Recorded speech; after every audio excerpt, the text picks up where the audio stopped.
ఈ క్వశ్చన్ అన్ని కాంపిటేటివ్ ఎగ్జామ్స్కి అదేవిధంగా ఐఐటి ఫౌండేషన్కి కూడా ఉపయోగపడుతుంది. Solve for X 4 power x minus 3 power x minus 1/2 is equal to 3 power x plus 1/2 minus 2 power 2x minus 1. దీన్ని మనం ఎలా సాల్వ్ చేయాలో చూద్దాం. అన్నింటినీ ఒకటే పవర్స్ కింద రాసుకుందాం.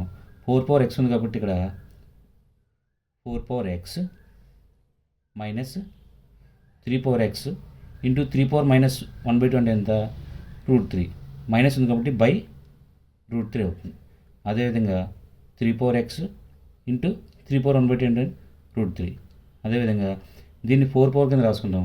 4 power x 2 స్క్వేర్ కదా, 4 power x 2 power minus 1 అంటే బై 2 అవుతుంది.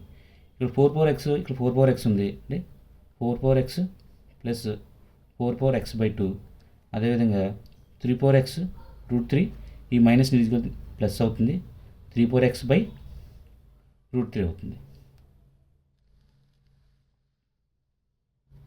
4 power x అనేది మనం కామన్ చేస్తే 1 ప్లస్ 1/2 అవుతుంది.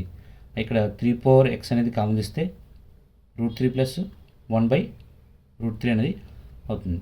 4 power x into 3/2 3 power x into 4/√3.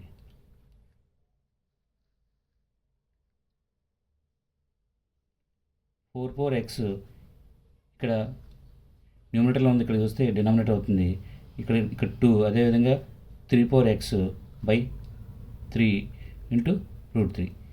ఇక్కడ న్యూమరేటర్లో ఉన్న 3 ఈజీగా యువతలకు వస్తే డినామినేటర్ అవుతుంది. అదేవిధంగా 4 power xని ఏమని రాసుకోవచ్చు? బై 4 ఉంది కాబట్టి 4 power x minus by 2 that is equal to 3 power x minus 1/√3. ఇక్కడ మనం 4 power x minus 2 x minus 1/2 ఉంది కదా, 4 power x మైనస్ 1 2ని ఏమని రాసుకోవచ్చు? 4 power 1/2 కింద రాయొచ్చు కదా, అంటే 2 స్క్వేర్ 2 క్యాన్సిల్ మళ్ళీ 2 వస్తుంది. అదేవిధంగా 4 powerలో మనం రాసుకున్నాం. అదేవిధంగా 3 power x మైనస్ 1 3 power 1/2 √3 అంటే 3 power 1/2 న్యూమరేటర్లోకి వస్తే 1/2 వస్తుంది.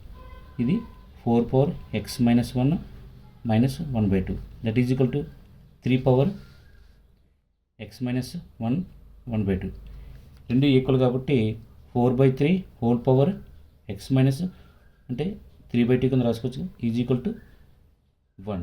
అంటే ఇక్కడ 1 ఏమైనా రాయొచ్చు? 4/3 హోల్ పవర్ 0 రాసుకోవచ్చు కదా, అంటే x పవర్ 0 ఈజ్ ఈక్వల్ 1 కాబట్టి బేస్ ఏదైనా తీసుకోవచ్చు. అంటే 4/3 whole power x minus 3/2 is equal to 4/3 whole power 0 that is equal to x minus 3/2 is equal to 0. x is equal to ఏమవుతుంది? 3/2 అనేది x ఈజ్ ఈక్వల్ టు 3/2 అనేది మనకి answer వస్తుంది.